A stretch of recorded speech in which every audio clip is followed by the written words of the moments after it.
আজকে আমরা চিকেন কারিটা যেভাবে বানিয়েছি খেতে হবে দারুণ।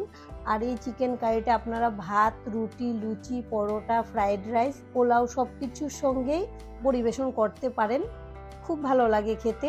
আর এটা আপনারা যদি এভাবে একবার বানিয়ে খান রেস্টুরেন্টের খাওয়া ভুলে যাবেন। সোজা কথায় বলতে গেলে রেস্টুরেন্ট থেকেও বেশি টেস্ট হবে এভাবে রান্না করলে। আর খুব সহজভাবে রান্নাটা করেছি।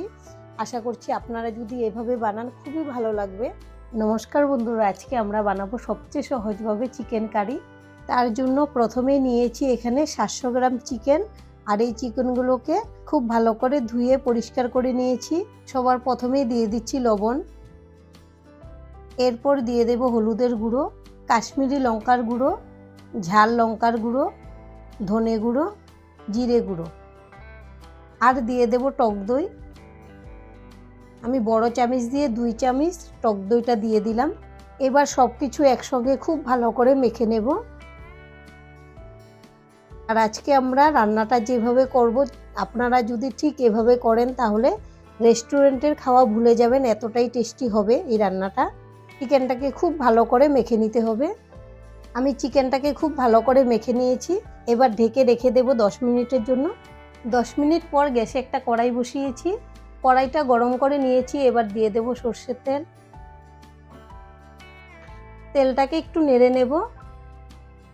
এবার ফোড়নের জন্য নিয়েছি একটা তেজপাতা 2 টুকরো করে, একটা শুকনো লঙ্কা, 4টা এলাচ থেতো করে নিয়েছি, 2 টুকরো দারচিনি, 4টা লবঙ্গ, কয়েক দানা শাহি জিরে, আর নিয়েছি 4 টুকরো জয়িত্রী।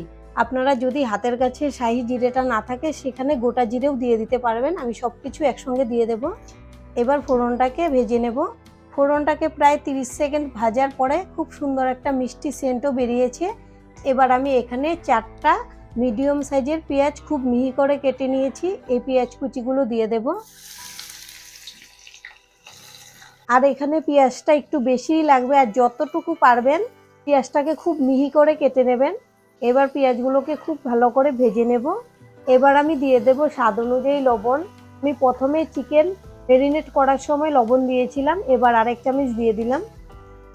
এখনই লবণটা দিয়ে দিয়েছি তার কারণ তাহলে পেঁয়াজটা খুব তাড়াতাড়ি মজে যাবে। আমি পেঁয়াজগুলোকে হাই ফ্লেমে 5 মিনিটের মতো নেড়েচেড়ে ভেজে নিয়েছি। এবার এখানে নিয়েছি আদা রসুন বাটা, এটা দিয়ে দেব।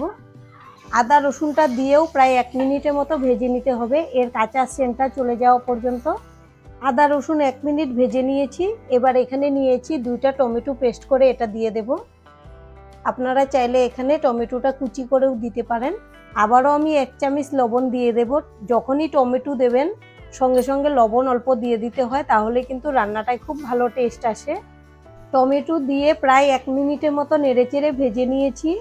এবার আমি নিয়েছি কিছু গুঁড়ো মশলা। এখানে আছে ঝাল লঙ্কার গুঁড়ো, ঝালটা আপনারা যেরকম খাবেন সেই আন্দাজ করে দিয়ে দেবেন। ধনে গুঁড়ো, জিরে গুঁড়ো, হলুদ গুঁড়ো, কাশ্মীরি লঙ্কার গুঁড়ো।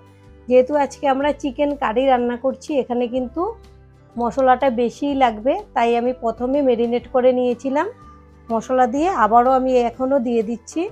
মিক্সিং জারটা ধুয়ে একটু জল দিয়ে দেব। এবার খুব ভালো করে মশলা কষিয়ে নিতে হবে। আমি প্রায় 5 মিনিটের মতো মশলা কষিয়ে নিয়েছি, তেলও ছেড়ে দিয়েছে। এবার চিকেনের পিসগুলো দিয়ে দেব। এভাবে যদি আপনারা চিকেনটাকে ম্যারিনেট করে রেখে দেন তাহলে কিন্তু খুব ভালো একটা টেস্ট আসে। এর ভেতরে তেল মশলা খুব ভালো করে ঢুকবে, তখন চিকেনটা খেতে খুবই ভালো হয়। এবার ভালো করে নেড়েচেড়ে মিশিয়ে নেব। এবার গ্যাসের ফ্লেমটা লোতে রেখে এখন ঢেকে দেব। 10 মিনিট পর ফিরে এসেছি, এখন ঢাকনাটা খুলে নেব। গ্যাসের ফ্লেমটা লোতে রেখে ঢেকে দিয়েছিলাম বলে চিকেন থেকে অনেকটাই জল বেরিয়েছে। আর এই 10 মিনিটের মধ্যে আমি 2বার নেড়েও দিয়েছি ভালো করে। এখন আমি গ্যাসের ফ্লেমটা একটু বাড়িয়ে দেব, মিডিয়ামে রেখেছি। এবার খোলা অবস্থায় একটু ভালো করে কষিয়ে নেব।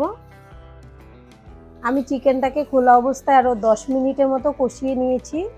এবার দিয়ে দেব চিনি। চিনিটা দিলে কিন্তু বেশ ভালো লাগে, তবে আপনারা যদি পছন্দ না করেন এটা বাদ দিয়েও করতে পারেন। চিনিটা দিয়ে আরেকটু নেড়ে নিচ্ছি। এবার দিয়ে দেব জল। এখানে জলটা খুব বেশি লাগবে না, শুধু চিকেনটা সেদ্ধ হওয়ার জন্য। মোটামুটি চিকেনটা কিন্তু 80% সেদ্ধ হয়ে গিয়েছে। এখন জলটা দিয়ে আবার ঢেকে দিচ্ছি, তাহলে যতটুকু সেদ্ধ হওয়ার বাকি আছে পুরোটা হয়ে যাবে। এখন ঢাকনাটা খুলে নেব। আর 10 মিনিটের মতো আমি চিকেনটাকে রান্না করে নিয়েছি। আর এর মাঝে একবার নেড়েও দিয়েছিলাম।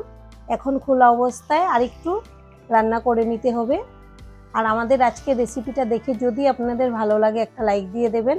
আপনাদের একটা লাইক আমাদেরকে অনেক উৎসাহ দেয় নতুন নতুন ভিডিও বানাতে।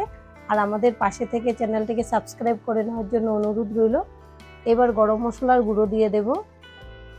আপনারা যদি ভালোবাসেন এখানে ধনেপাতা কুচি দিয়েও দিতে পারেন, কিন্তু আমার কাছে ধনেপাতা কুচিটা ভালো লাগে না, তাই আমি দিলাম না, গরম মশলার গুঁড়োটাই দিয়েছি। এবার খোলা অবস্থায় আরও 2 মিনিটের মতো জাল করে নেব। আরও 2 মিনিট পর খোলা অবস্থায় রান্না করে নিয়েছি। এবার কিন্তু আমাদের রান্না একদম রেডি পরিবেশনের জন্য। এবার গ্যাসটা অফ করে দিচ্ছি আর একটা বাটিতে সার্ভ করে নেব। এভাবে আপনারা রান্নাটা করে খাবেন, দুর্দান্ত হয়। আর আজকের ভিডিওটা এখানেই শেষ করব। সবাই ভালো থাকবেন, সুস্থ থাকবেন। সম্পূর্ণ ভিডিও দেখার জন্য অসংখ্য ধন্যবাদ।